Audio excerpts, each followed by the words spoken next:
Ang lakas maka-good vibes ng mga truck na to, simula talaga na nag-viral sila. Kahit nasa loob ako ng bahay, naririnig ko talaga yung hiyawan ng mga bata pag paparating o papalapit na nga yung truck. Nakita ko nga si tatay dun sa bangka niya. Siguro may inaayos naman siya doon. Naiinip kasi yan kasi mainit yung panahon ngayon. Di ka makakatulog sa ganito kainit na panahon. Lumabas nga muna ako sandali pagkatapos kong kumain at ito nga nag-video-video ako dito dahil naiinip nga ako. Napakainit naman talaga kasi at dito nga pala kami tumatambay. Ito nga pala yung lugar namin. Ganito nga siya mga lodi. Wala siyang masyadong tao. Tahimik lang talaga. Siyempre lumapit ako dito sa Piso Bendo para mas malapit yung signal at malakas-lakas para makapag-upload nga ako ng video.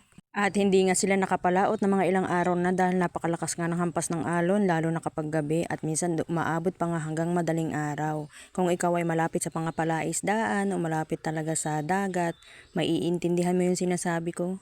May pumunta nga dito sa bahay at in-interview nga ako kung ano nga yung pinagkakakitaan namin dito sa probinsya. Talaga naman aaminin ko talaga yung totoo na wala talaga kaming kabuhayan o pinagkakakitaan. Nakakayaman talagang aminin pero iyon talaga yung totoo.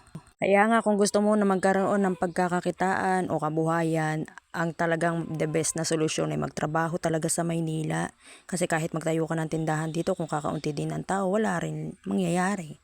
Kaya hindi mo rin may alis sa akin kung mag-overreact ako sa aking mga post at video dahil yun nga, gaya ng sinasabi ko, umuulan ng kukhang sa Sibuyan.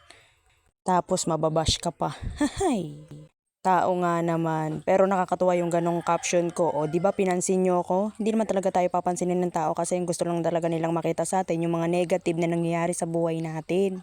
Pag positive yan, kakainggitan ka pala nila at hahanapan talaga nila yan ng butas para hilahin ka nga pababa. Wala dahil maunawain tayo, hayaan na lang natin sila, opinyon nila yun, respetuhin natin yung opinyon nila. Hindi talaga pare-parehas yung tao.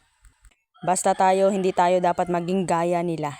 Pero yun nga dahil Tagalog ang sinasabi ko at ako po ay taga Bulacan. Siguro ganun kalalim yung aking iniisip o ganun din kalalim yung Tagalog ko. Hindi nila maiintindihan kaya yun tinatawanan nila ako. Pero okay lang yun sa akin. Hindi naman ako magagalit o magdadamdam. Basta opinion nyo yun. Wala akong pakialam. Pero sana minsan kung wala tayong magandang sasabihin, matuto tayong magtanong ng tama. Siyempre, kung gusto mong respetuhin ka, respetuhin mo din yung kapwa mo. Ganun lang naman yun kasimple. Hindi ko kasi malaman kung bakit yung ibang tao, bakit ginagawang big deal lang lahat. Pero lagi ko pinagdadasal na hindi nyo pagdadaanan yung pinagdadaanan namin. Sa totoo lang, hindi naman talaga lahat pinupost namin dito sa social media. Halos piling-pili. Yun lang yung mga tipong natutuwa kami. Diba sabi nga, flex your achievements or flex your happiness or flex your enemy. Bahala kayo kung anong gusto nyong sabihin dyan. Basta kanya-kanya tayo. Total, Facebook ko to. Facebook nyo sa inyo. Bahala kayo. Pag nakatanggap na kayo ng bash sa inyong mga account, maintindihan nyo yung sinasabi ko. Pero ayoko mangyari yon. Basta dapat bless tayong lahat. I-bless tayong lahat ni Lord.